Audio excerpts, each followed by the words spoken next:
దీపావళి అయితే వచ్చేసిందండి.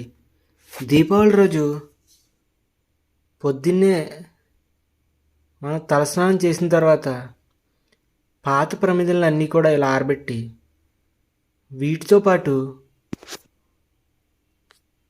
కొత్త వాటిని జత చేయడం, కొత్తగా ఒక 10-12 కొని పాతవి కడిగేలాగా ఎండలో ఆరబెట్టడం.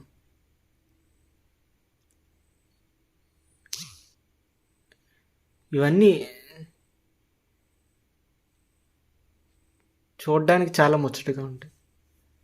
కొని తెచ్చిన టపాసులన్నీ కూడా లైన్లో పెట్టి సాయంత్రం ఫస్ట్ ఏం కాల్చానని అనుకోవడం, అవన్నీ కూడా ఎండలో పెట్టడం.